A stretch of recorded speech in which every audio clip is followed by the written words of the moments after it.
Hi, Serena. How are you? Hello. Good. How are you? Good, good. Thank you. How's your Friday going? Oh, it's moving along. So we get the Levin Lab update today. This is going to be cool. Yep. Are you a fan of the Queen and the monarchy? I saw there's a lot of rooms about, King. I'm really not. it Yeah. is. It's amusing how much fanfare goes on around that. I'm puzzled. Yeah, me too. Oh, me too.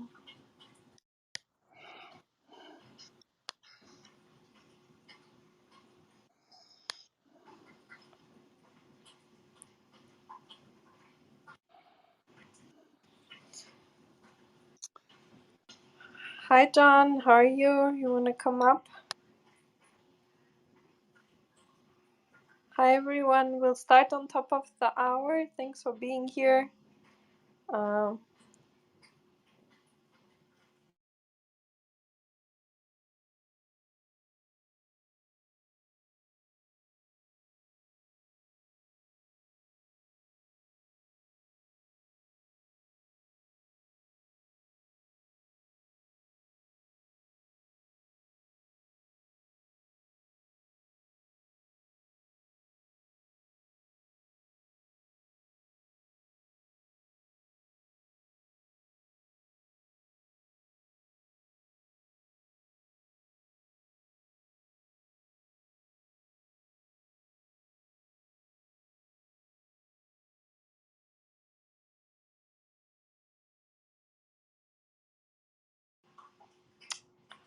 hey, everyone.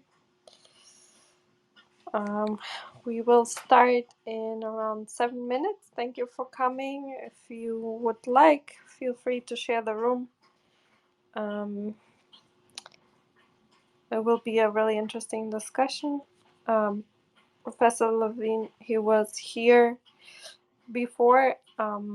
He shared his research about xenobots and also about mind, how the mind develops based on synthetic and also organ robots and so on. So to human minds, he has really interesting and groundbreaking research. So yeah, it will be a great discussion. So thanks for coming, everyone.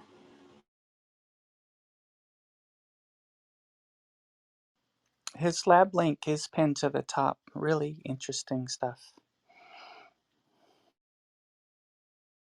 Yeah, just this year, how much major stuff he published. I pinned, I added the link of, the publications on his website, and you can see what he just published this year, which is quite impressive. Yeah, he published already 6 papers so far in major journals. So, yeah.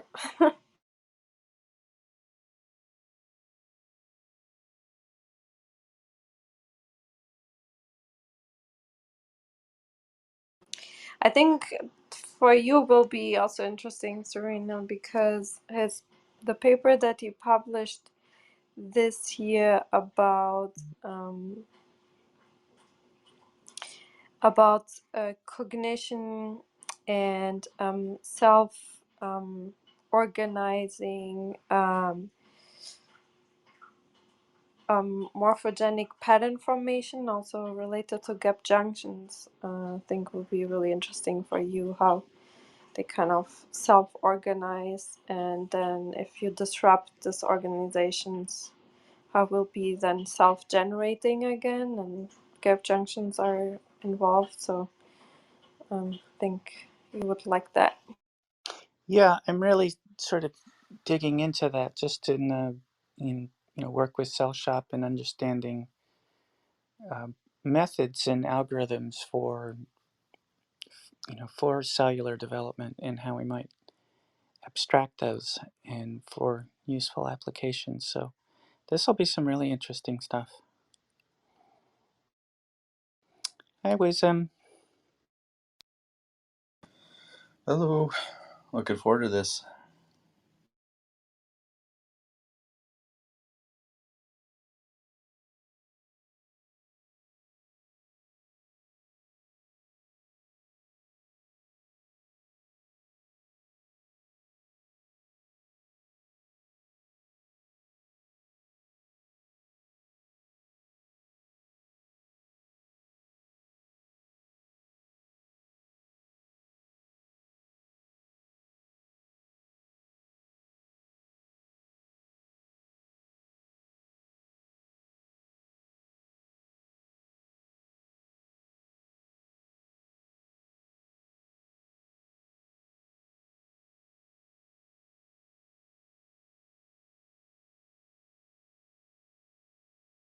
Hi, Wisdom.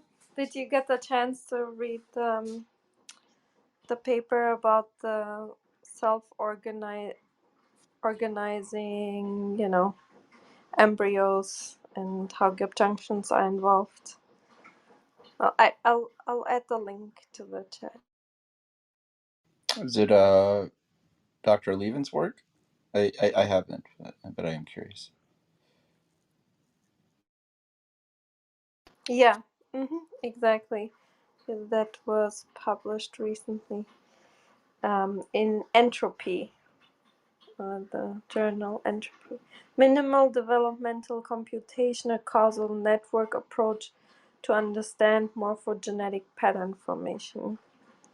It's really interesting. It's quite amazing work. Hi, Michael. How are you? Thank you for coming. Can you hear us well, Mike?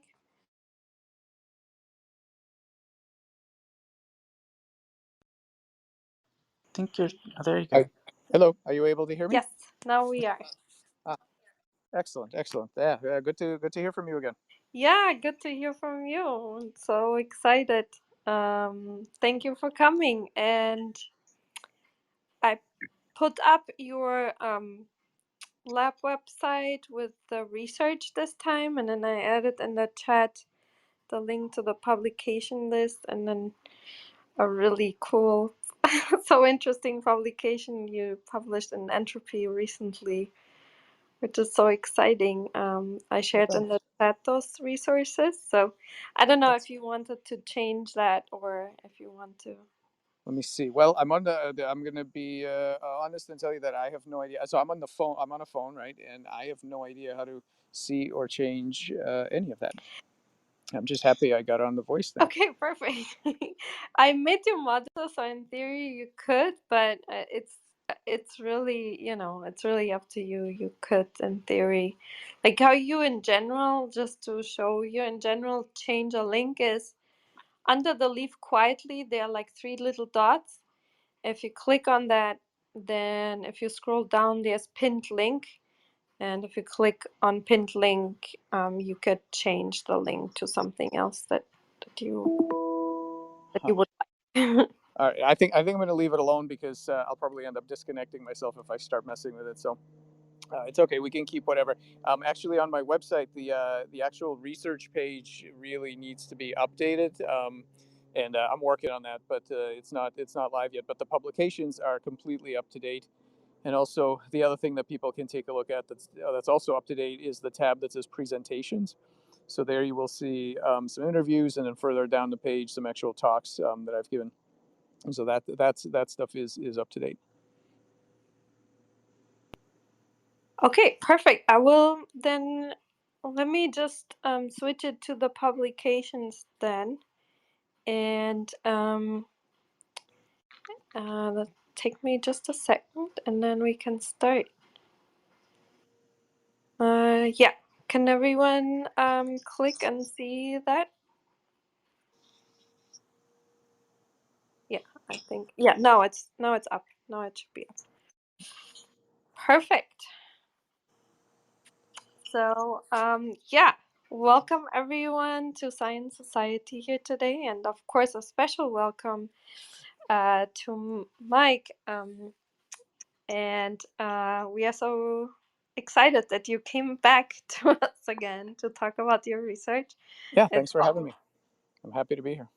Yeah, it's always fascinating. But before I start, for people that maybe were not here before, that join us newly, let me give you a short introduction. So, Dr. Michael Levin, he's a Vannevar Bush Professor, Distinguished Professor in Biology, Director of the Allen Discovery Center at Tufts, Director of Tufts Center for Regenerative and Developmental Biology.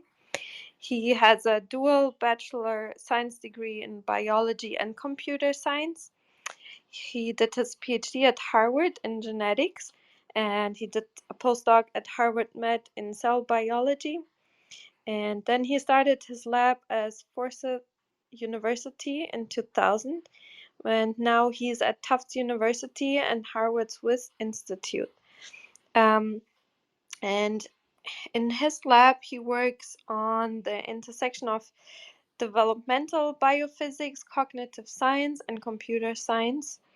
And he would really like to understand with his research how large minds arise out of proto-cognitive subunits in diverse media.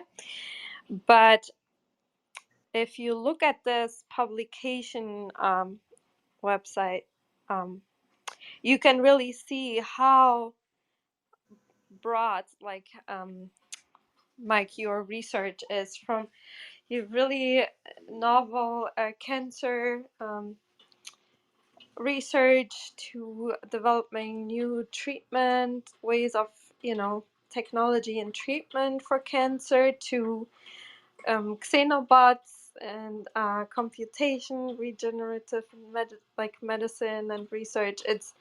It's astonishing. So I don't think we did that before, and if it's okay with you, I would like to ask you a question. How came that you chose this path of science? Like, was it always a dream of yours, or was it like something that sparked your interest and you chose science for your life? Let's see. A couple of things. So one is that all of the things that all of the topic areas that you went through, from my website. I mean, they sound like a million different things, but actually, they are all within. They all serve a single purpose, actually. And so all the stuff, the regenerative medicine, the birth defects, the cancer, the AI work, the xenobots, they're all part of a larger kind of single goal of our group, which is to understand mind in very different embodiments. So we're interested in artificial agents, synthetic agents. We're interested in how cells make decisions, how tissues and organs make decisions, memory and goal-directed behavior in all sorts of unusual places outside of brains, where other people may not be looking for it. So that has all kinds of practical applications, right? If you understand how cells make decisions as a collective to build an organ of a particular shape, then you have something that might be able to be used to repair birth defects, or maybe regrow new organs, and so on. So all of these things are connected fundamentally, and this question is something that I've been really interested in since I was very young. I mean, like very young. So I've always wanted to be a scientist. I've always been interested in this question of when I was a small kid, I used to play with bugs and insects and take radios apart and that kind of stuff. And I was just, this is something from the earliest age that I was interested in. So I'm still kind of amazed at it. Every once in a while, I wake up in the morning and say, just to think that I am in fact a scientist, and I get to play with these amazing toys and work with people to answer some of these questions, or at least try to answer some of these questions. It's just it's still amazing to me. Well, that's amazing that you always had this passion, and that you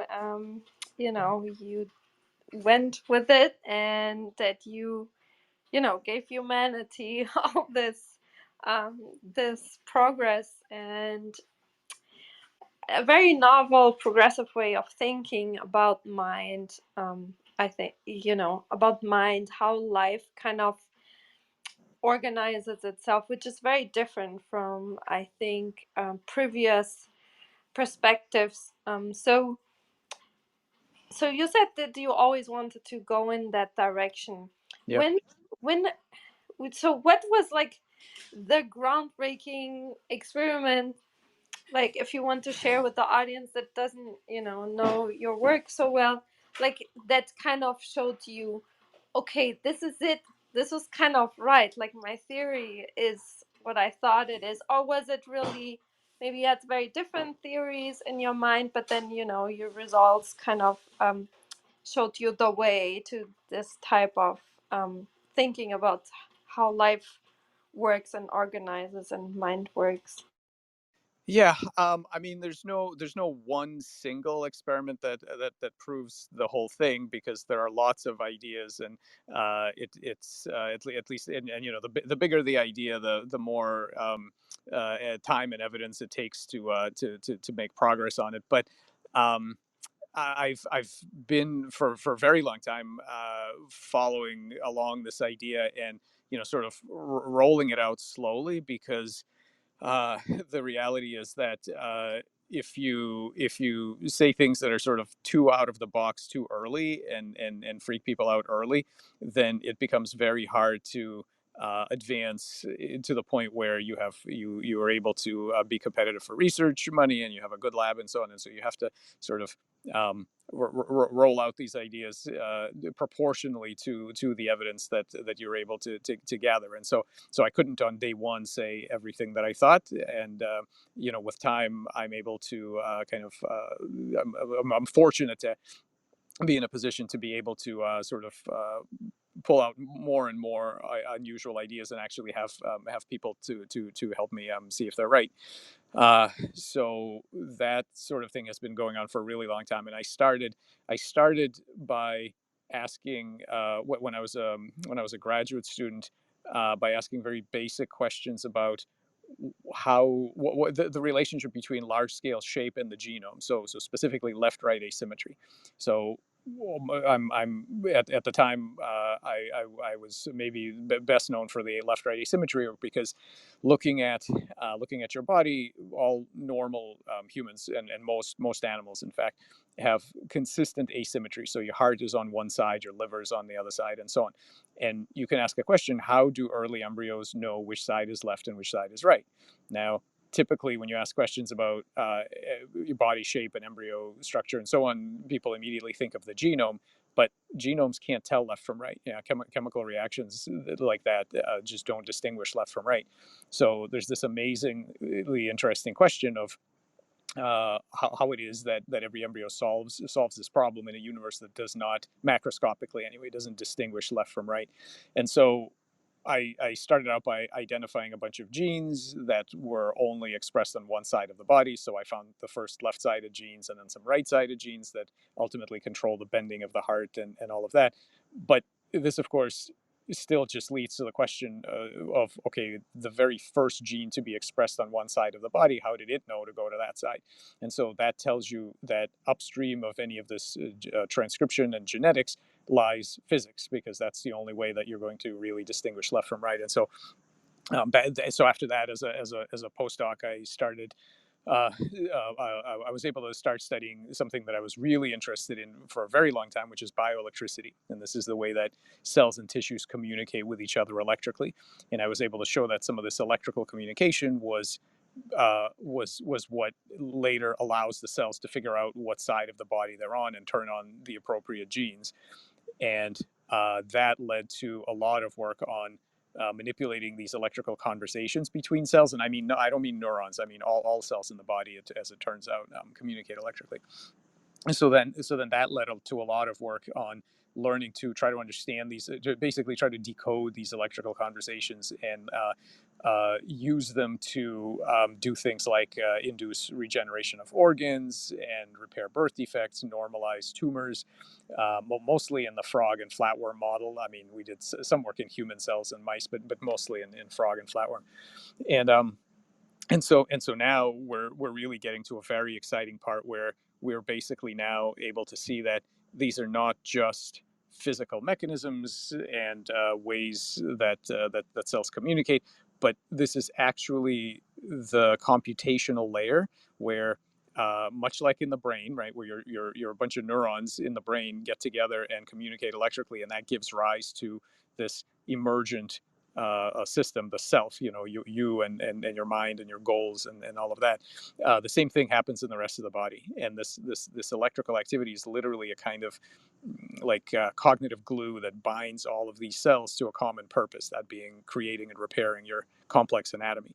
And so now these things are really all of this stuff is really now starting to come together from the perspective of the mechanisms that allow this to happen, but also the computations and the basal cognition, this precursor to having a complex mental life that is in a much simpler form, occurs throughout the body as your organs are trying to your different cells, tissues, and organs are trying to fulfill different local goals of creating and maintaining your body. So that's kind of a rough summary of how we got here.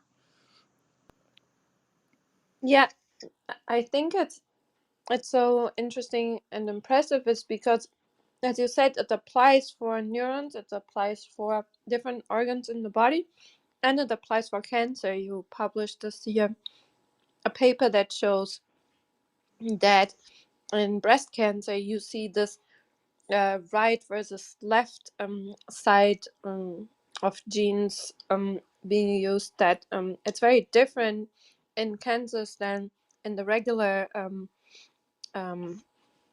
cell types that you would see in this. So how did you come from, where, so how did you conclude that this could be like a principle, and that maybe cancer cells and other cells around the body have the same principle? I think that's a really interesting step that you took there. Yeah, well, I'll give you a couple of examples that sort of, I think, put us in the right mind frame to have ideas like this. One thing to think about is that embryogenesis is maybe and developmental biology in general is maybe the most magical process you can find, because right there in front of your eyes you see the journey from physics and chemistry to mind to cognition. I mean, think about it. All of us at one point were a single quiescent oocyte cell. And so if you look at one of these oocytes, there's not much going on. It's a little bag of chemicals, and you say, okay, so here's a chemical system working according to physical laws. And then 9 months and some years later, you get a complex organism which not only put together, self-assembled its own anatomical structure, but also now has all kinds of metacognition and goals and hopes and dreams and preferences and memories and all this kind of stuff.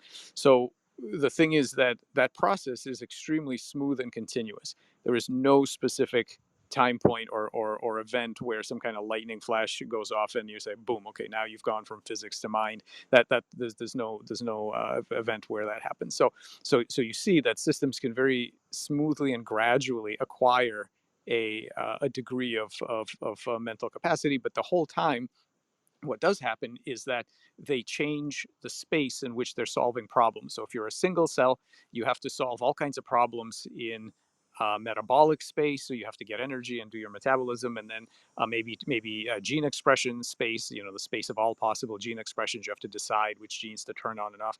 And then as a collection of cells, let's say during embryonic development, you have to make group decisions about very large things that individual cells don't know anything about. So if you're a salamander, for example, you have to assemble a salamander specific body with the right number of legs, the right number of eyes. None of this is directly written in the genome, by the way, which is a whole other interesting set of questions. So you have to do all of this, and then if you're a salamander and somebody bites your leg off, those cells are able to remember that what the leg is supposed to look like, and they rebuild a new leg. They actually, salamanders regenerate their legs, their eyes, their jaws. their tails, including spinal cord. I mean, it's really quite amazing. And so they have to work in this new space, this anatomical what's called an anatomical morphospace. It's just the space of all possible anatomical configurations. And then some of those bodies also are able to work in three-dimensional space, the familiar space of behavior, because there you have the exact same kinds of electrical processes, but now instead of guiding cell activity, they guide muscle activity, and therefore moves the body through this three-dimensional space. So when you think about that, and you think about moving backwards from where you are as an emergent human mind, and just sort of roll yourself backwards to the time that you are a single cell, it's just very smoothly and gradually you can roll that backwards. You realize that all of these problems have the same fundamental thing in common. They have the problem of scaling minds, so scaling up from very, very simple homeostatic processes like a thermostat that all it knows how to do is keep us at a certain temperature up and down to match a range. From there, slowly but surely scale it up to systems that can learn from experience and have memories, and then have metacognition, and so on. And so scaling up minds, and really this issue of understanding collective intelligence. How is it that parts, which themselves have various agendas, can work together towards much different agendas in different spaces? So this kind of this kind of scaling up and enlarging your cognitive light cone, the range of things that you're able to care about and try to manage. And from there, all of these problems start to look different. So, for example, in the cancer problem, you can start to think about the fact that, maybe the question isn't why is there cancer. The question is, why is there anything but cancer, right? In the individual cell. So we're not made of passive materials. We're all bags of cells, walking bags of cells, and these cells used to be independent organisms with their own little goals and agendas. And how is it that under normal circumstances they all work together to make skin and liver and muscle and everything else, and they stay sort of harnessed to these goals? I mean, once you realize that requires a special kind of some sort of binding, some sort of cognitive binding, then it's clear that sometimes that will fail, and it'll have failure modes. And when that process fails, then individual cells basically just roll back to their ancient lifestyle, where their self was very small. It was just a single cell. The rest of the body at that point becomes just external environment, and then and that's exactly cancer and metastasis, transformation and metastasis. So yeah, so I think all these problems start to look a little bit different, and thus the solutions to them start to look a little bit different if we think about the deep continuity of life, that brains and creatures like us didn't just appear out of nowhere. We evolve very slowly, and we develop slowly out of single cells. And once we understand that scaling and how to manipulate it, then all kinds of amazing things become possible. Yeah, so that's really impressive, because you said that your experiments show that the DNA itself is actually, it just gives you an like a library, what proteins you could basically make, what you're allowed to make. So what is then what, let's say, what shapes like a human embryo? Is it like being embedded like in the womb basically, in that environment, and all the different signals that they are getting? Or what does the like, in your experiments, how does it work that you get, for example, then these xenobots that then self-replicate, and look, you make this different, you discussed that you basically used then machine learning to calculate which different shapes were ideal, like, um, because I think the perception is still out there a lot that DNA is kind of everything. We look for our genes, we screen our genes, and then we kind of think that's what we are. So, but your experiments show a very different kind of story. Yeah, well, and also, I mean, I want to be clear that I'm definitely not the first person to say that the genes don't lead, that the genes, in an important sense, follow. And there have been lots of people who have said this in the past. I think we have new ways to think about that, and new data, and new ways to take advantage of that. But that idea is pretty old. So I want to be clear on that. Um, the let's here's an analogy that I think would help. Here's how I see these things. The genome basically specifies the cellular hardware. So what's in the genome, and I mean, this is known. Not now that we can read genomes. It's very clear that when you read a genome, you don't see directly any information about the size, the shape of the body, the symmetry type. You don't see any of that in there. What you see is the sequence of proteins. So what you see is the micro level hardware that every cell gets to play with. That's what's in the genome. That part's not controversial. So I think the right way, or a good way to think about all this, is that the genetics specify the hardware, but we already know from computer science and from sort of all the amazing information technologies that we have, that if your hardware is good enough, then, meaning it's programmable, then you have lots of amazing capacities for action that are not specifically encoded by the hardware. The hardware is important. If you don't have good hardware, then you're not going to have anything. But we know now that software and the capability of software is where most of the action is. And there's a reason why, and I when I talk to molecular medicine folks, I tell them that there's a reason why my students, when I say to them, hey, how come on your laptop, when you switch from Microsoft Word to Photoshop, you don't have to get out your soldering iron and start rewiring your laptop, right? And they all laugh, and they say, well, there's a reason why it's funny. It's because in computer science, we've gotten used to the fact that if you have good hardware, you don't need to rewire it. You don't need to change the DNA, do CRISPR, all these things. I mean, they're all useful for various purposes, but fundamentally, the thing about life is that the hardware that evolution gives us is incredibly plastic. It's reprogrammable. It's made on this multi-scale competency architecture where every layer has its own agenda. So molecular networks are trying to do things. The cells are trying to do things. The tissues, the organs, every layer is trying to do something. They're not passive. And so you've got this architecture, and from there, it's sort of clear that some problems are best solved at the DNA level, and these might be things like metabolic diseases, single gene diseases, things like that.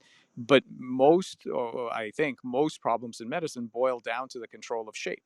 With the exception of infectious disease, pretty much everything else. So birth defects, traumatic injury, aging, degenerative disease, cancer, all of this would go away if we knew how to tell cells what they're supposed to be working together towards. And so that's very much a software problem. So you can think about it this way: if I give you a list of electronic parts, electric components, and you put them together, and basically they make a little calculator.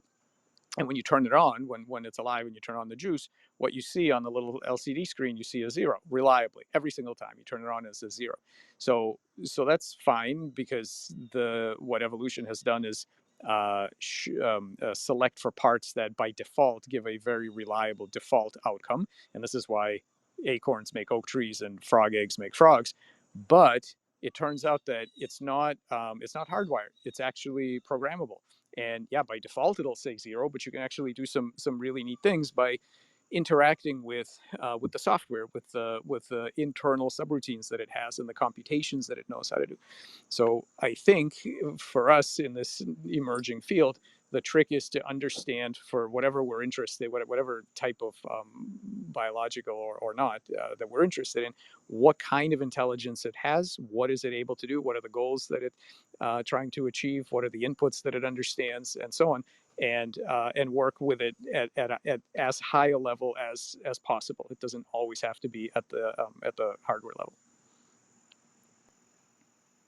Yeah, thank you. I think that was a great explanation how to see this. And so, what would you like to share with what you're currently doing in the lab, where you your work is going currently.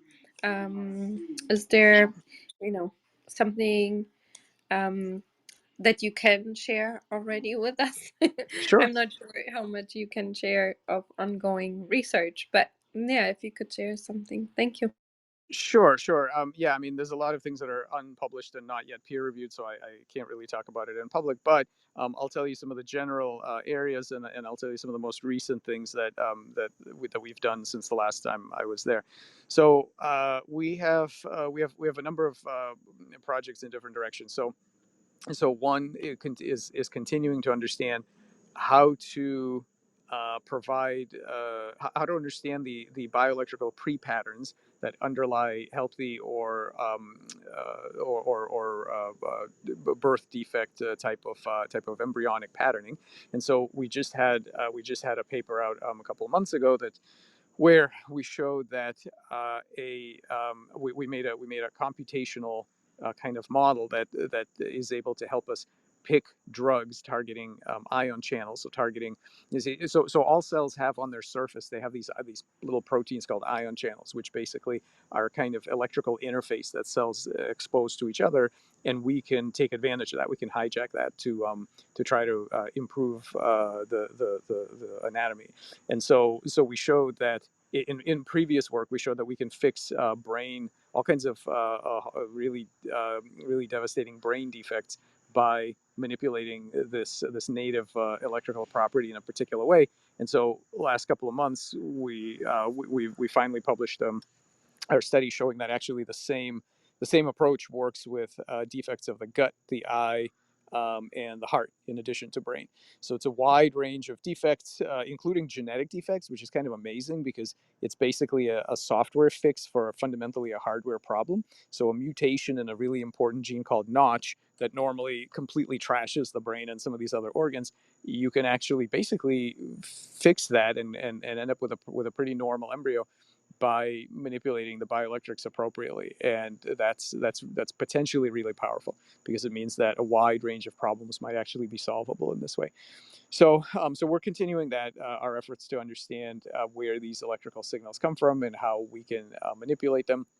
We're trying to use techniques of AI and machine learning to help us crack that bioelectric code. So that's one. At the same time, we have projects in cancer where all the previous work was done in frog, where we showed that you can detect and then actually normalize or reprogram tumors in amphibian models using this bioelectrical approach. Now we've moved to human cells, so we're now doing glioblastoma. And so a couple of months ago, we had another paper showing that we can use specific ion channel drugs to suppress the cancer phenotype in glioblastoma cells. This is in vitro work. This is, of course, not in patients yet. So, but we're hoping to we're moving hopefully in that direction. We are continuing with our Xenobot work, so we are trying to really understand the cognitive capacity of this. So for people who don't know, Xenobots are this new kind of self-assembling autonomous little creature that's made from frog skin, and it basically is just created by taking some frog embryo skin and liberating it from the rest of the cells that normally force it to have this like really boring passive life as the outer covering of an embryo. And when left to its own devices, these cells basically assemble into this tiny little round organism that swims around and does all kinds of really interesting behaviors, including making copies of itself from other cells in the vicinity. So what we need to do now is to really understand what the cognitive capacity of those guys are. So can they learn? Do they have preferences? Can they form memories of different types? What can we make xenobots out of other cell types? There are a lot of questions there, and that's a really interesting. The whole xenobot thing is another really interesting platform for this to think about this issue of genomes and so on, because the xenobots, first of all, they have a totally wild type frog genome, so we don't there's no CRISPR, there's no genomic editing, there's no transgenes or synthetic biology circuits. These are we're revealing the endogenous plasticity of these cells, and they're completely wild type. So if you sequence their genome, you would say, oh well, that should be a Xenopus laevis, and of course you'd be wrong, because that's not at all what their shape or behavior is like. And then the other thing is that if you ask where does an individual, where does a creature's shape and behavior come from, the obvious answer that everybody will say is, well, they're the selection. So millions of years of selection for specific types of structures and functions gives you all the creatures we see today. And that's fine, except that Xenobots never existed on Earth before. So there's never been selection to be a great Xenobot. There's never been evolutionary pressure to be a Xenobot or to make copies of yourself the way that Xenobots do. No other creature does that kind of kinematic self-replication so that they do. So where does it come from? I mean, that's a major open question that we're just beginning to try to understand. Their behaviors and their anatomy, it certainly doesn't come from selection, and it's not the default mode of that genome. And it doesn't come from the environment because they develop in a dish of water. There are no signals being given to them. So where actually does it come from? So really interesting questions. So we're doing some of that. We're also working on limb regeneration, and now we've more or less solved it in frogs over the last couple of years. We finally figured out a treatment to enable adult frogs to regenerate their legs, which frogs normally don't do. Salamanders do, frogs don't. And we are now taking that into mice, and so eventually, hopefully, into patients. Also, the cool thing is that the methods that we're using are not really limb specific. There's nothing in there that's specific about legs or arms. So fundamentally, I think this kind of technology is going to be able to be used for almost any organ. So there's a few. So there's and there's lots more. There are lots more projects. In our group, but all of that kind of stuff is the basic science, and there's now a few spin-offs. So there's a few spin-off companies that we're forming to try to move some of this to the clinic where it can really help people. So we have a company called Morphoceuticals Inc. that's about the regenerative medicine, and the cancer company doesn't even have a name yet. It's just starting out. And then there's another company called Fauna that is about it's all the biobot stuff, Xenobots of various types. Yeah, so that's kind of a rough overview of some of the things we're doing. Yeah, that's really impressive, and it's so interesting. The research that you do. So I know I will. There are other people here that want to ask questions. And did anyone ever compare you to like the biology version of Elon Musk or so? The companies that were spun I have no idea. I don't know. I don't know what anybody compares me to, but this Elon Musk has already been commercially successful. We are just starting, so I have no idea whether any of this is going to be successful in the end. So we're certainly trying, but all of these are very early stage companies. So we will have to see. This is just my attempt to take some of the basic science knowledge that we generate and try to move it out into some sort of practical application where it's going to help people. But we'll find out. I'm not sure. Check in with me in some number of years, and we'll see if that's an appropriate comparison.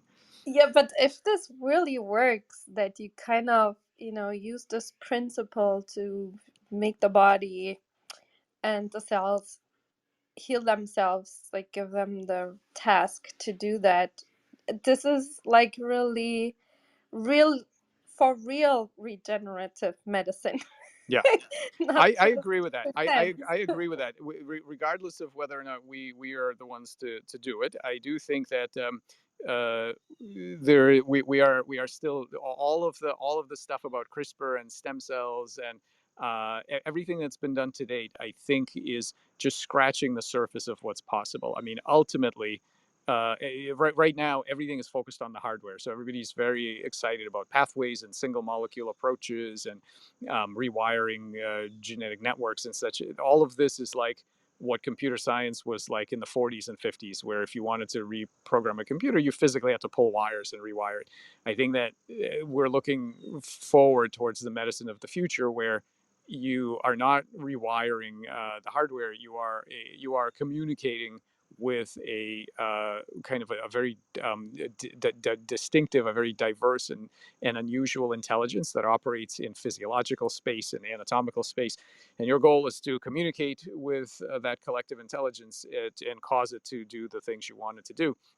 It's a very different approach, and then all kinds of things, aging, this horrible cost spiral, right, where most of the medical costs are towards the end of life, where you're continuously trying to trying to patch up a sinking ship, basically, of as the body ages, and every success just means that the next one has to be that much more expensive, because you're now again working with something that's even more even older and in less good shape. And so I think we can avoid all that eventually. I think that once we learn to tell cells what to do, really, we will be like planaria. Planaria are these flatworms. They are immortal. They are extremely resistant to cancer. They are highly regenerative. They repair anything that's missing or damaged, and they're smart. They can learn, and they regenerate their memories if you cut off their entire head, by the way. And they're telling us, the planaria are basically they're an existence proof. They're telling us that all of this is possible, that you can be a complex organism and have all these amazing capacities. They don't age.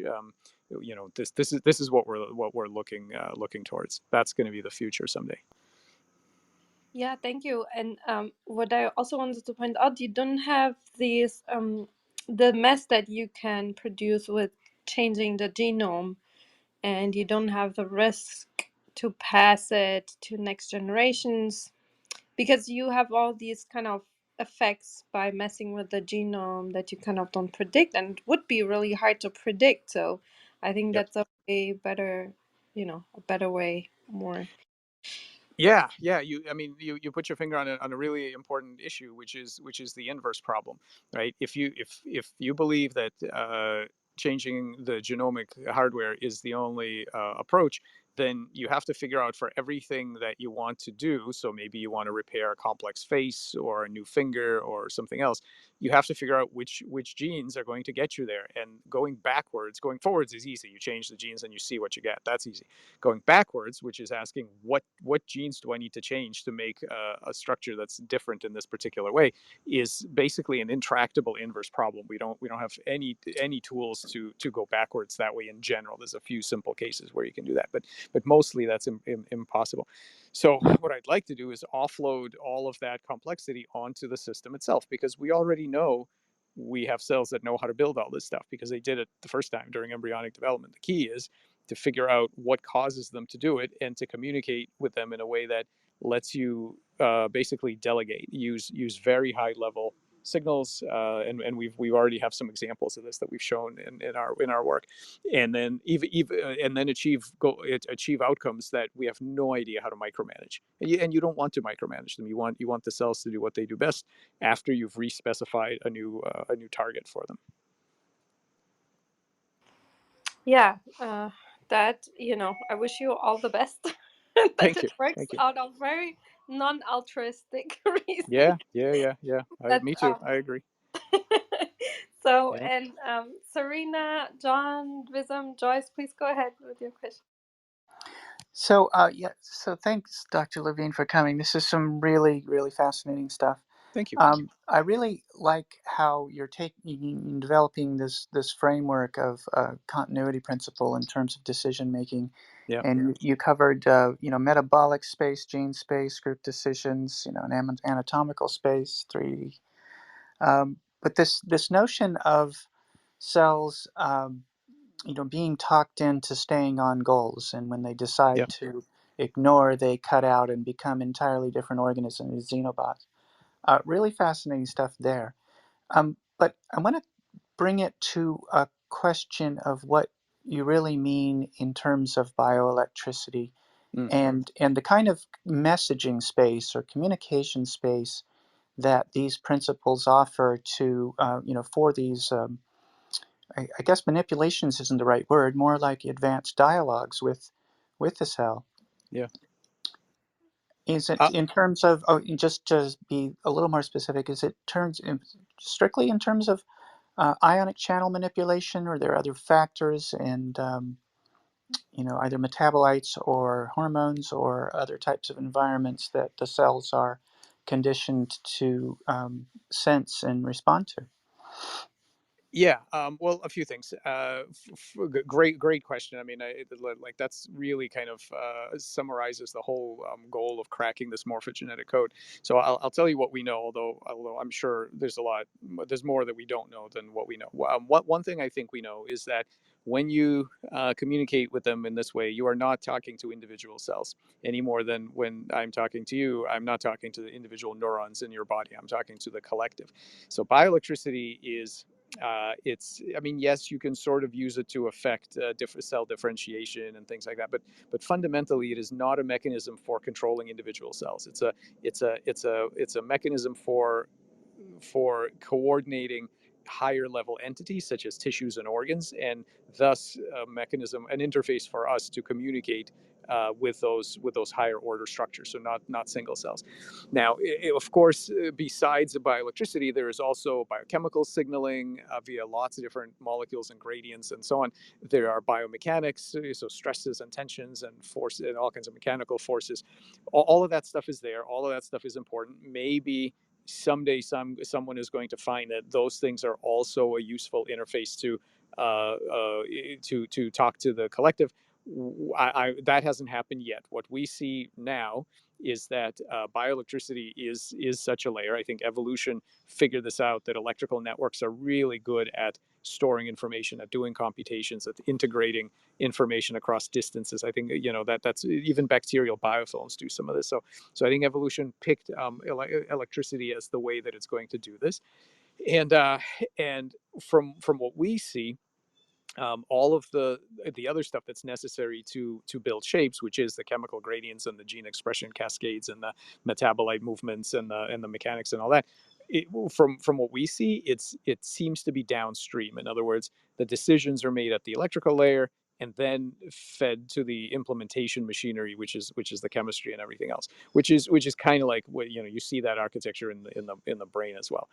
So our goal is to uh, understand the mapping and the way between the electrical states and what happens next. So it's almost like it's the equivalent of the task of neural decoding for neuroscientists. When they want to read the electrical activity of your brain and from that be able to say what you're thinking about or what your memories are. So we're doing the same thing, but in the rest of the body, and we mostly occasionally we dabble with neurotransmitters, but mostly we work just with ion channels because the electrical patterns that underlie all this stuff in tissue are set up by the activity of ions going back and forth across cell membranes, and cells give us this really neat, a very tractable interface right on their surface that they expose that allows us to tweak those patterns. And so that's our goal, is to learn to communicate through that interface. Maybe someday somebody will find other interfaces, but I think this is for now, this is the best one. Well, it's okay. So you've painted this picture, accurately about the electrical layer being more of a causal or upstream. The interesting thing about ions, it's a very limited set. In terms of calcium, magnesium, potassium, sodium, and the anions, the chloride. What how do you formulate Mm. a dialogue Yep. that's going to take place over with ions? Yeah. Great question. So the specificity is not in the ion. It's in the pattern. It's in the spatial pattern of voltage states. And in fact, and we showed this years ago, which is very important to check and show that the actual ions don't matter. So I can achieve the exact same outcome with potassium, with sodium, with chloride, with protons, as long as I move them all in the right direction. And even the ion channel and pump genes don't matter. I can use a yeast proton pump in a frog. I can use human channels in a planaria. It doesn't matter. What matters is the spatial distribution of the voltage potentials. And to give you a simple analogy, you could ask that same question about digital computers. You could say, well, there it's even more simple. I only have electrons. I mean, that's it. There's electrons, and that's it. There's not even two kinds of ions there. There's just one kind. How isn't it amazing that we can do computation with just one kind of ion? It's a very similar scheme. The magic isn't in the ion, or the specificity isn't chemical in the nature of the ion. It's in the patterns that those ions implement over time.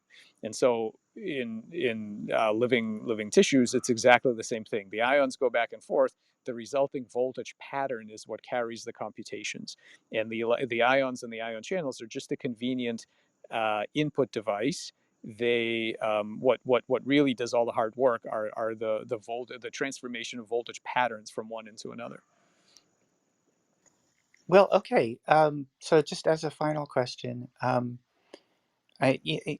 never get much out of computational science analogies, probably because I spent too much time talking to machines. But Mm. the and we sort of made them up in the first place, so they're less mysterious. In terms of this, I like where you're going with the spatial distribution of voltage patterns, and it doesn't really matter about the ions. Okay, so in terms of could you give us a particular example of the length scale and the pattern distribution of what you're talking about in terms of voltages and whether they're time varying, or and what does that do in terms Sure. of how it's perceived and so forth? Sure, Thank you. sure. Yeah, I mean, the first thing is just to address the first point. I mean, you're totally right in that you have to be careful with computational analogies, like any other analogy. These things are nothing like the actual computers that we're familiar with today. But one thing that I think is powerful and useful about that computational analogy is that it forces one to try to think about the hardware as distinct from the computations that it does, and that's kind of like that's kind of obvious to anybody that does computers, and we forget how striking and unfamiliar that way of thinking is to a lot of people. I think it's very valuable in this case to be able to abstract some of that processing from the actual parts. I think the inability to do that has really hampered regenerative medicine. But anyway, I'll give you some details. So any given cell can keep a voltage in vertebrates. It's somewhere between 0 millivolts and, let's say, minus 90. That's the outer range. Okay, so you have about 90 millivolt range within a single cell. Now, of course, if it were a single cell code, that would greatly limit the that would greatly limit the bandwidth, because you just wouldn't have that much dynamic range. But it's fundamentally, it's not a single cell code. It's a spatial code, and we don't know exactly in every case, but roughly the sort of pixel size, or the smallest area that encodes a specific meaning. If I had to guess, I would say somewhere between 50 and 100 cells, something like that. So that might be like the smallest unit of meaningful bioelectric change in morphogenesis, and it's going to vary, context to context. Now, as far as the timing of it goes, these things change on the time scale of tens of minutes to hours. So whereas in neuroscience you're dealing with millisecond events, here you're dealing with a much slower, older system that operates, in a minute and an hour time frame. But basically, one thing you can do, and it's a fun game, and I have my students do this sometimes, is you can take many papers, if not most, in neuroscience. You just drop them in Microsoft Word and do a find replace, and anywhere it says neuron, you just replace that with cell. And anywhere it says millisecond, you say hour, and you've got yourself a developmental biology paper that you can read for insights about other things other than brains. So basically, a lot of and we're even working on an automated system to do that for you, so that you can plug in your favorite neuroscience paper and get out the mirror universe developmental biology paper. So yeah, a lot of what happens in the brain is actually just a sped up version of what happens elsewhere. Also, however, there's another thing that evolution did, which is shift from a spatial based code, which is what happens in development, to a temporal code, which seems to be what brains are doing for behavior. But otherwise, it's very, very similar. It just pivots the space, but otherwise it's very similar. Hey, could I ask a question? So we had someone recently describe their research on centripetal computation in glial cells. And in part of that discussion, the observation there's 50 to 100,000 receptors to more than a dozen different external signals, whether neurotransmitters or lactate or whatever, on a single glial cell. And so what intrigued me is what is likely to be the spatial architecture of computation in a single cell with 50 to 100,000 receptors sensing well over a dozen different stimuli. How do you conceive of that um, in terms of the localization and aggregation and summation and disambiguation of single cell computing in that context? Is that something you could speak to? Yeah, boy, great question. Most of that is not known. What I'll say is this: I think that let me back into that from a slightly different perspective. So the thing let's think about evolution. Evolution is not designing with a passive material where you just sort of find you search it for a space of positions and so on for the material, and then you can find a nice body. What it works with are it's an agential material, right? These are cells that used to be independent organisms, and they have their own capacity. They're loaded to the gills with sensors and all different kinds of ways to optimize for specific things, metabolic goals and so on. And what evolution is doing is, in many ways, a kind of behavior shaping. So if you want your embryo to have skin cells, what you might do is take some cells that otherwise would be trying to form an autonomous xenobot, and you search the space of signals, or maybe the space of rewards, for specific signals that are going to get them to do what you want them to do.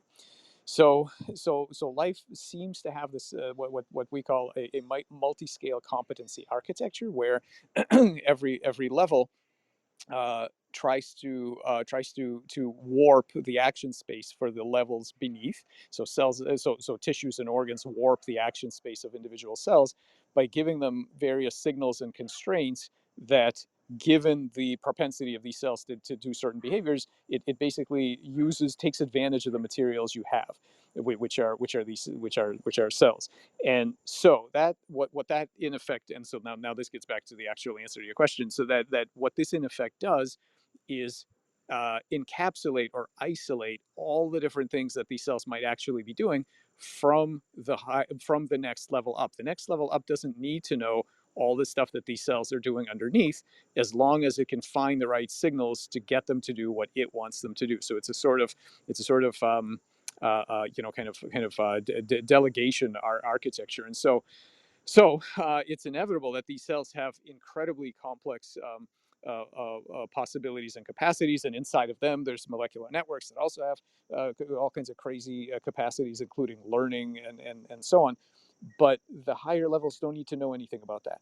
And I think that in many ways they work despite those things, or they work to overcome those things, like the Xenobot case, where they actually have to get these cells to act against or alternatively to what they normally would otherwise be doing. So I think they take advantage of those capacities, but not by micromanaging them or knowing all about them. Evolution just sort of looks for signals and environments that can where each level can take advantage of the competencies of the level below it.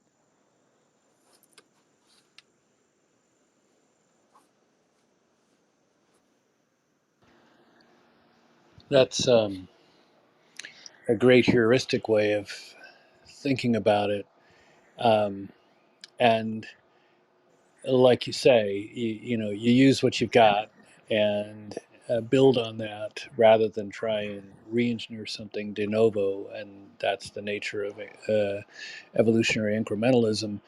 Um, my my follow-up question has to do with whether you've thought at looking at analogous kinds of problems in sensing and localization of computation, like in the IoT, the Internet of Things, Yep. where you have tens of thousands of sensors sensing many different types of information, and how those systems in a silicon environment can potentially suggest alternative solution sets that might be represented in a carbon-based computational architecture of a cell.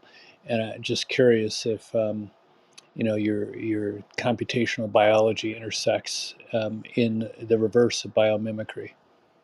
Yeah, we definitely try. So we bounce in both directions. So we try to get a lot of inspiration for both understanding and creating new biology from other disciplines like engineering, control theory, cybernetics, Internet of Things, all these kinds of things.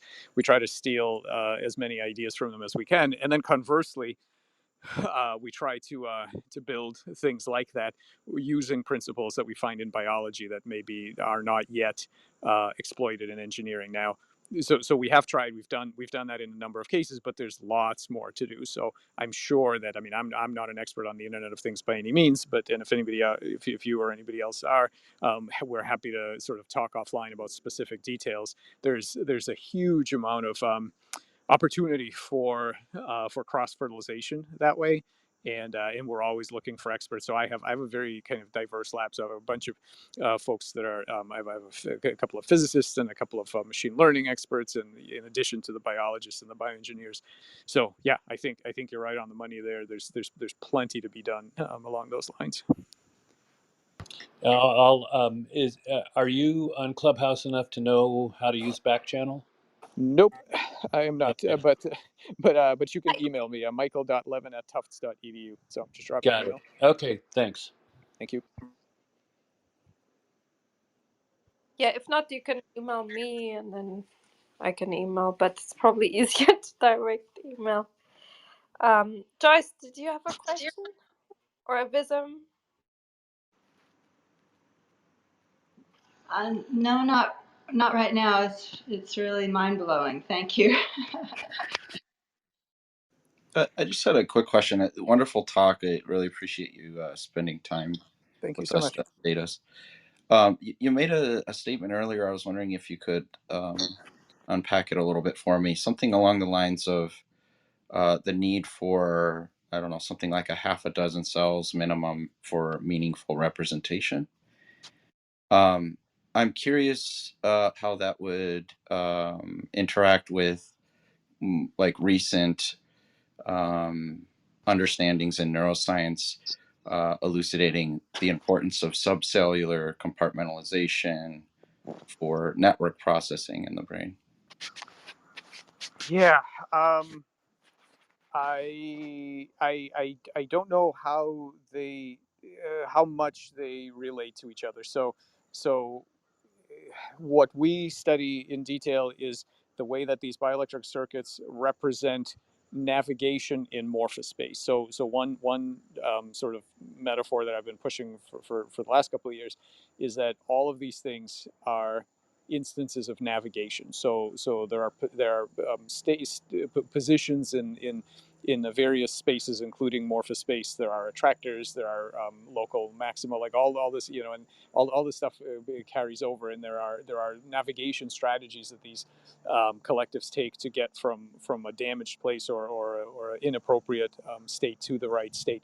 And so what we think about is how many what are the smallest pieces of that collective. So the kind of the fewest number of cells that are able to use electric circuits to do that meaningfully. And so I think it's on the order of 50 to 100, or let's say 20 to 100 cells, something like that. Now, how that relates to the latest work in neuroscience about what are some of the smallest units that can do meaningful memory and navigation and so on. I really don't know. I think that's one of those things that evolution tweaks, at will, basically to get better performance. So I'm sure there's probably some relationship between those, but I'm not sure what it is. Perhaps the evolution of neurons, particularly in higher mammals, learn to take advantage of subcellular computations that perhaps don't apply to other cells or other parts of the body. Possibly. It's possible that neurons do unique things that other cells don't do. I initially well, look, if I guess what can I say, if I had to put some money on it right now, I would say that probably all cells are able to do that kind of thing, but it's possible that neurons do some sort of special or unique cellular computation. But I think if we look at things like lacrimaria, you can see it. Click on any of the talks on the website. I just put up a link to our latest site. There's talks on there under the presentations link, and there's a video of this thing called lacrimaria. It's the single cell organism. I mean, the thing's amazing, just amazing, and never mind all the stuff that bacteria do. And so I think that probably most of the cool tricks of that type were figured out long before neurons specialized. But that's that's my conjecture at the moment. I could change my mind. Thank you. Thanks.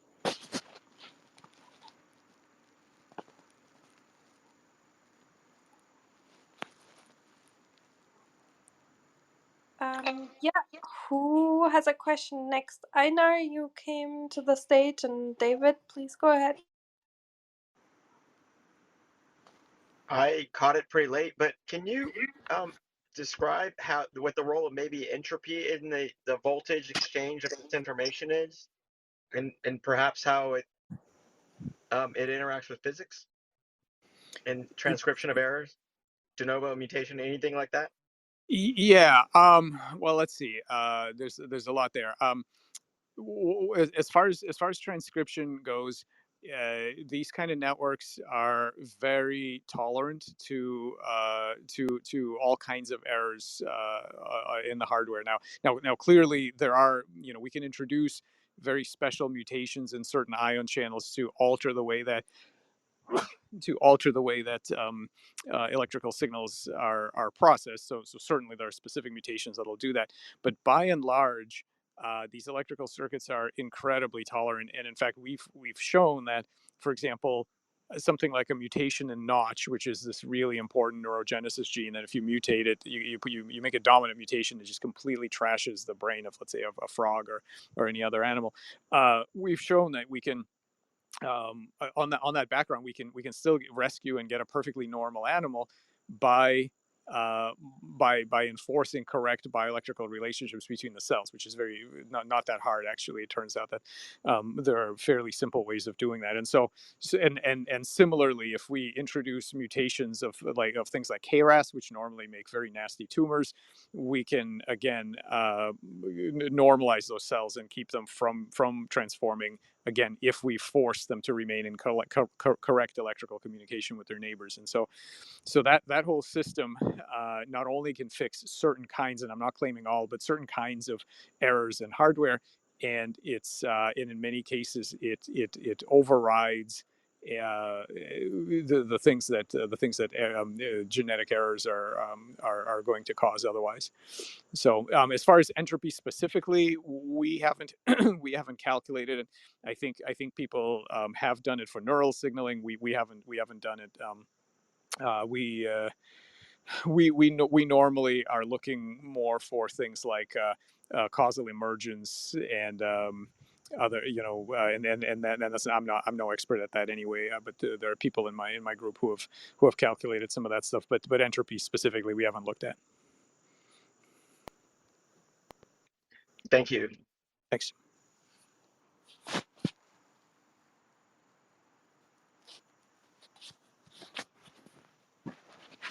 Hi, Joe.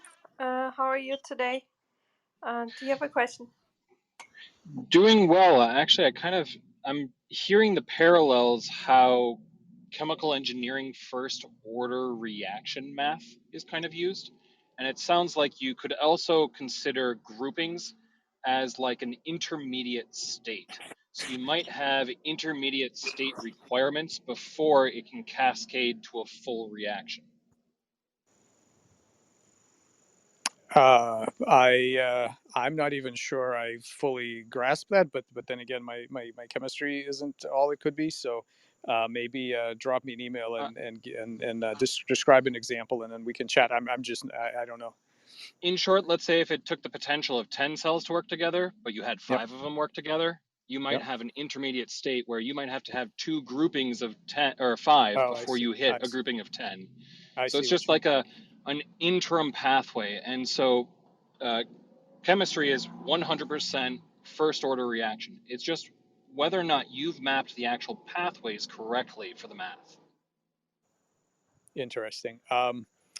Yeah, could be. That is still something that we don't know a lot about. I mean, I'll give the groupings and the patterns are actually I'll give you a simple example, very interesting. So uh, when you look at the anterior end of a frog embryo, before the face starts to form and before all the genes turn on that are required to form the face, there's this very specific electrical pattern that you see across the tissues, and this is a spatial pattern of resting potential. We call it the electric face because this pattern is absolutely required for the right gene expression and the right anatomy to emerge, meaning 2 eyes, a mouth, and all in the right configuration. So there's this electric face. So we look at this electric face and we say, okay, I see the special pattern that makes an eye form. What happens if I introduce that pattern somewhere else in the embryo? And the way you do that is you basically misexpress a particular ion channel, let's say a kind of potassium channel, somewhere else that is able to reproduce that same sort of bioelectric spot that normally causes an eye. So when you do this somewhere else, and it can be anywhere, it can be in the gut, it can be on the tail, it doesn't matter where it is, those cells get the message and they build an eye. Now, one very interesting thing about it is relevant to your question is that uh, if we introduce that channel into a small group of cells, but not enough to make an eye on their own, what we see is that, and the way we know this is because we label the RNA that's going in with the science channel is also has some blue dye associated with it that tells us which cells we got. When you actually section that new eye that appears, you see that some portion of the eye is blue, meaning the cells you got began making an eye. But what they also did is recruit a bunch of their neighbors to participate. And there's a bunch of cells in that eye that are in fact not labeled at all, meaning there's absolutely nothing wrong with them. There's no new ion channel. There's nothing different about them except that a few of their neighbors said to them, "We need to make an eye, and this is how many cells we need. So we're all going to make an eye." And so there's kind of 2 levels of instruction there. It's us instructing the cells that there needs to be an eye there, and then it's those cells instructing however many of their neighbors are required to make the rest of the eye.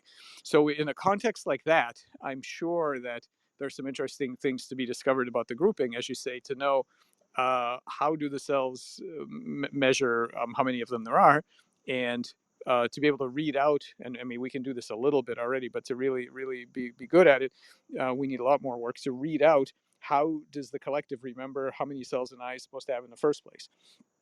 So that the groupings in the distinction between the different patterns and how that overlays on different size tissues is is a very important topic. It also comes up in planaria because planaria use this bioelectric circuit to remember their shape.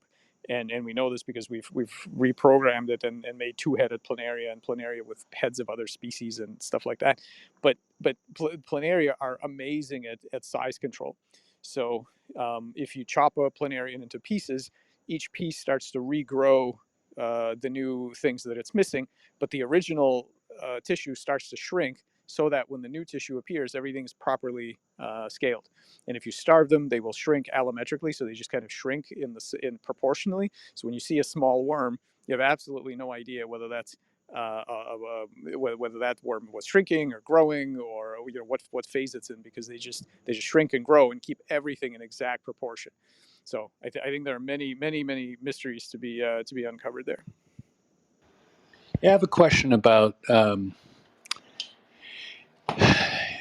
sexual reproduction and um, embryogenesis. And to the extent that the sperm contributes no mitochondria and remarkably little cytoplasm compared to the egg.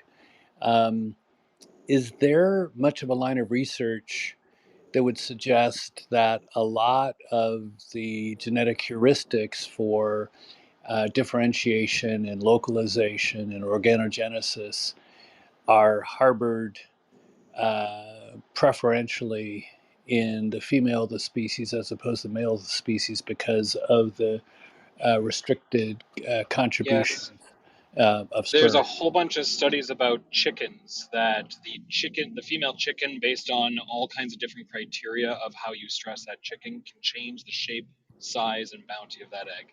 And then it falls into the generation that hatches within. Yeah, I mean, there are a lot of animals, more so than mammals typically, but there are a lot of animals where many things are under control of what are called maternal cytoplasmic factors. So these are aspects of RNA, protein, cytoskeletal structures, all kinds of stuff that is basically in the egg, outside the nucleus, not part of the genome, and only contributed by the mother. So lots of species rely on that very heavily.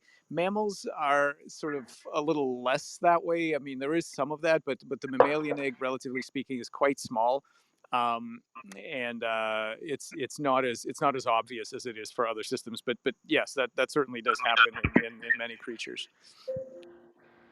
If you had to guess the relative contributions to embryogenesis, organogenesis, differentiation, localization of what's in the maternal nucleus versus what's in the maternal cytoplasm, can you even hazard a guess of relative contributions?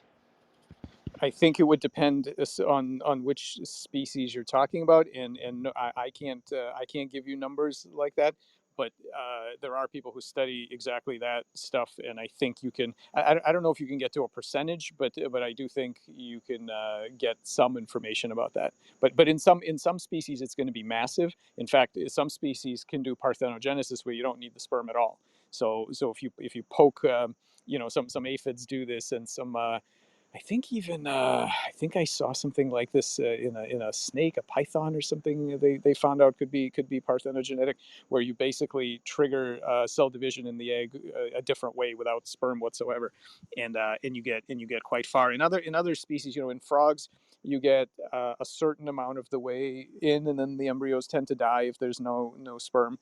Um, but I think also rabbits, if I recall correctly, can do some of parthenogenesis. So yeah, I mean, there's certainly more contributions from the egg, but it's going to differ species to species. And a related question, the recent flurry of publications about what's been known for a long time in a mischaracterized species. It's called a jellyfish. It's not actually a jellyfish, but that it, under shock, like being left in an aquarium and ignored for weeks, can reverse Yeah, the life cycle. yeah. Um, do you have reason to have a firm hypothesis about whether that kind of reverse life cycle transformation without passing through stem cells? So that was sort of the new news, is that there's no stem cells involved in that reverse differentiation, Yeah, that it's direct transformation at the cellular level. yeah. Do you have any thoughts about whether those capabilities might exist in higher life forms, or whether that's a feature of primitive organisms like that particular miscalled jellyfish and planaria and fungi? Yeah, so I don't know anything more than what you've seen in the papers. I don't have any inside knowledge on this, but my own gut feeling is that uh, none of these things are impossible for let's say mammals. I think that even if these kinds of capabilities are generally not used in the life cycle of something like a mammal, my gut feeling is that all of it can be re-triggered if we knew what we were doing. So I don't know whether this kind of thing happens normally in the body. I mean, there are interesting examples to look at. For example, deer antler regeneration. So deer, every year they regrow their antlers up to a centimeter and a half of new bone growth per day. Now, how much of that, whether there's any transdifferentiation there, whether there's what the stem cell contribution is, a lot of that remains to be seen. But I think that anything that's possible, and so this organism is much like planaria are telling us that it's possible, I think should be inducible in mammalian cells if we knew what we were doing. I don't believe it's forever sort of gone in some way. I'm curious to bring it back to this spatial distribution in terms of voltage Mm. distributions over longer stable periods of time. I can appreciate it's really just the beginning of this, but have you started to get some insights into the different kinds of patterns that you could present a body of cells that are still embryonic versus, well, I suppose there's two directions to go in. The level of communication you can induce in terms of the pattern, and at what point is it too late in the differentiation development for those cells to have already been committed, or simply the cell mass itself to overwhelm the signal? Yeah. So yeah, we've been studying different kinds of patterns and what you can impose, and as you say, we're just at the beginnings. But as far as the aging, I mean, we've done things with full on adult animals. So the planaria are adults, and the frogs in which we induce leg regeneration are adults. And there you have adult cells where it's tissue renewal, like in humans. So skin makes skin, muscle makes muscle, bone makes bone, and so on. And it apparently is not too late, even after they're full on adults. So I don't expect any reason why this stuff is restricted to the embryonic state. I mean, if we didn't have constant tissue renewal and replacement, we would basically be falling apart very quickly. I mean, even in adulthood, we're constantly under allostatic kind of replacement of all the tissues and organs, with the exception of maybe brain neurons or something. But I think that adulthood is not that doesn't rule any of this out.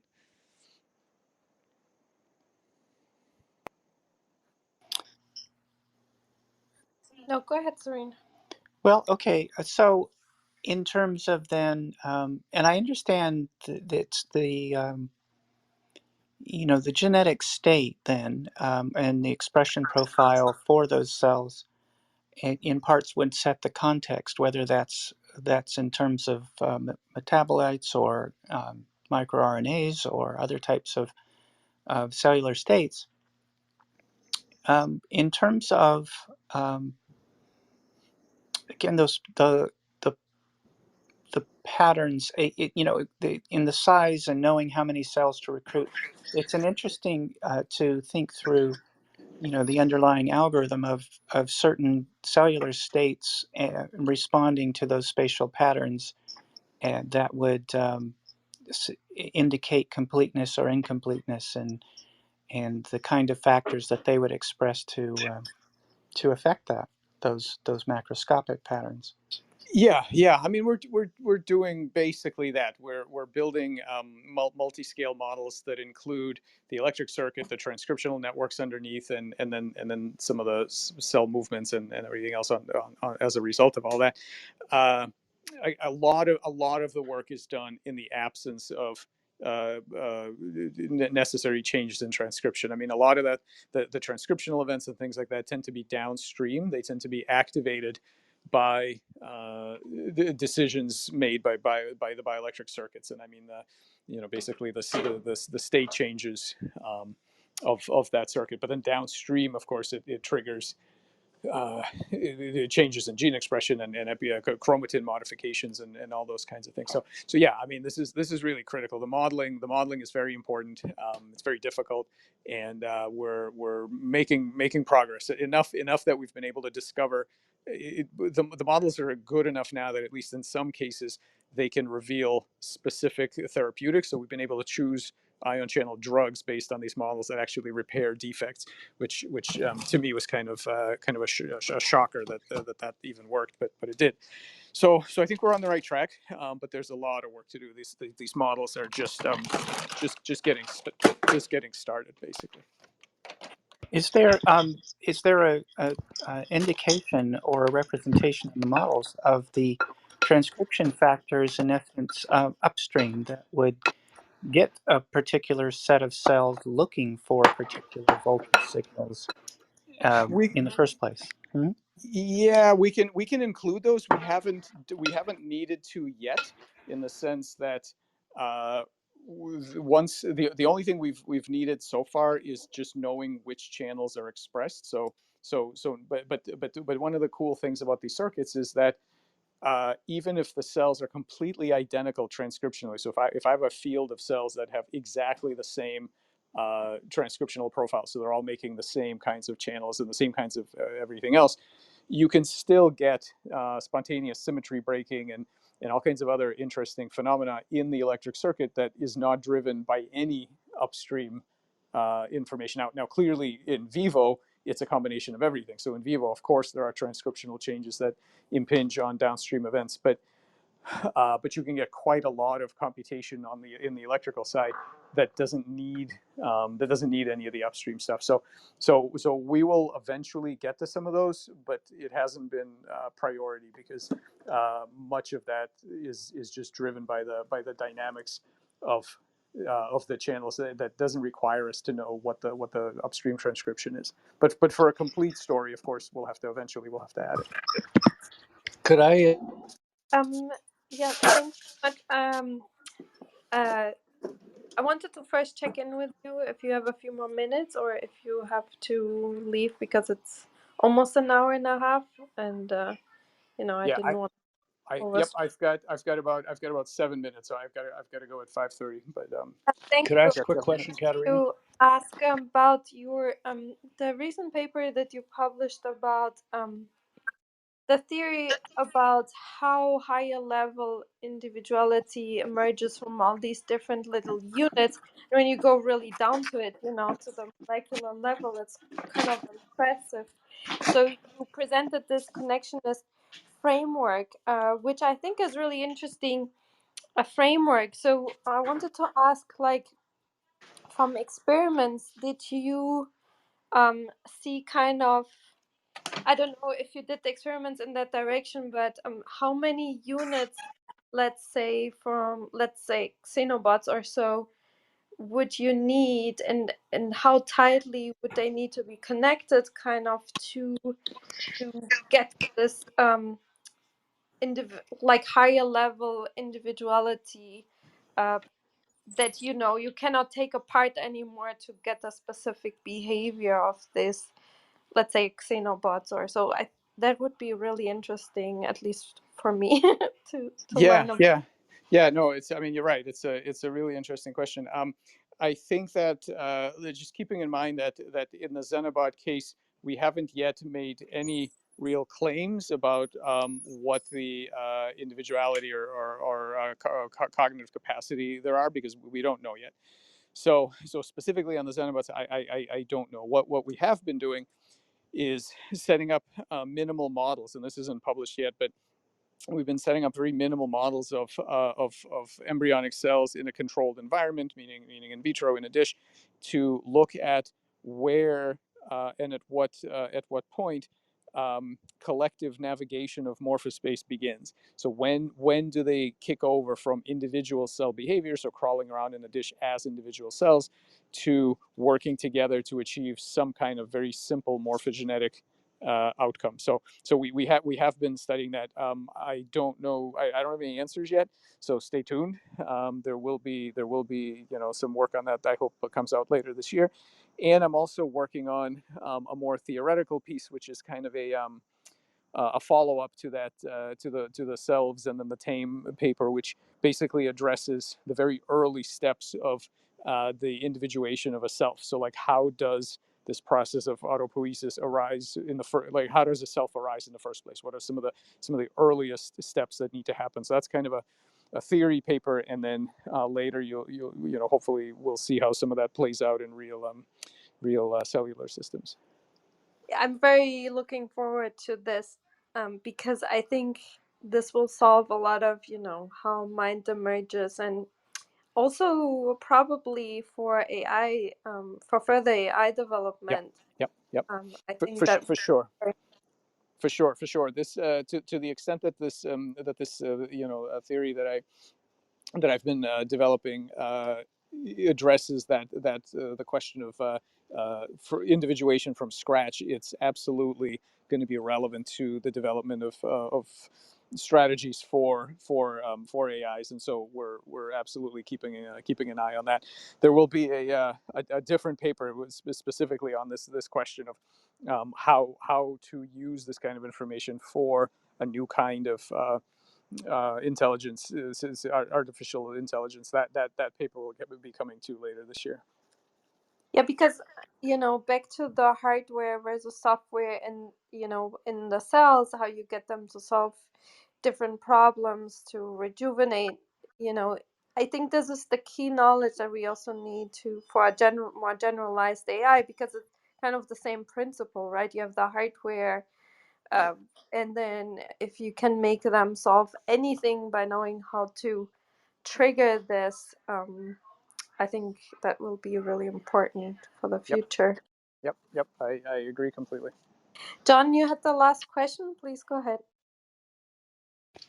Yeah, I was just wondering, from your understanding of regenerative processes and all of the research and hyping that's going on for life extension of different methods for restoring some of these earlier, uh, embryologically active um, mechanisms. Is there anything if you had to predict which of the various life extension practices related to regenerative medicine are most likely to bear fruit, what would you guess? Let's see. Just to be clear, I'm not an expert in life extension. We haven't really done any work on aging in my lab, so I take everything I say here with a grain of salt. But nor do I, by the way, know all of the strategies that are being used. So I'm not up on all of the nutraceuticals and all the metabolics that people are using. Like I'm just not up on all that. But what I will say is this: I suspect that the approaches focused on things like reprogramming are cellular reprogramming, so Yamanaka factors and things like this. I think those have to be used very, very carefully, because I think they really have the potential to end up with cells that are ready to do something. They don't know what to do. And as a result, there's going to be some sort of neoplasia or some sort of overgrowth. I don't know what the right strategy for rejuvenation is, but I think that the key to all of that is figuring out how cells know what a healthy set of organs looks like in the first place. Like until we solve that problem, I don't see how we could get proper rejuvenation unless we get lucky. I mean, we could get lucky and sort of stumble onto some master regulator that might exist. But I think fundamentally it's going to require an understanding of where cells where collectives of cells get their marching orders as far as what to make, and then we can all be like planaria. Great. Well, thank you so much for coming back and sharing thoughts, your research, and your theories with us. It's really exciting every time you come, and maybe beginning of next year you come back to give Sure, us sure. updates Yeah, about happy to. Yeah. Thanks, so thanks so much. Thanks for having me. And you guys ask amazing questions. Really makes me think, pushing kind of beyond the envelope of what we know. So that's awesome. Yeah, I'm happy to come back. wonderful. Thank you so Yeah. much. We wish you all the best for your research, all the funding. You kind of, next time I will ask you, I wanted to ask you, how did you get funding for all these different projects? Because we had Miguel Nicolaides here, and so they said, some people say, it's really hard if I want to start doing cancer research, but I'm known for this. It's kind of hard. So one day we'll ask you this question, but that's for next time. And Okay, we wish you all the best and hear you back hopefully in a few months. Thank you. cool. Thank you so Yeah, much. Yeah, keep in thank touch. you. Yeah, thanks Right. everybody. Keep in touch. Thank you. And All right. yeah, thanks everyone for coming, participating, asking questions. Follow the club if you like discussions like this. We will have more rooms next week. We will have Monday 2 rooms about synthetic embryos generated ex utero from mouse, so kind of artificial embryos in artificial uterus.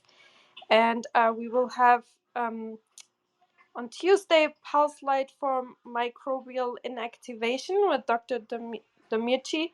It's a different type of way to fight basically antibiotic resistant germs. We will have a room about deep brain stimulation for depression that was done quite successfully, and green materials inspired by nature.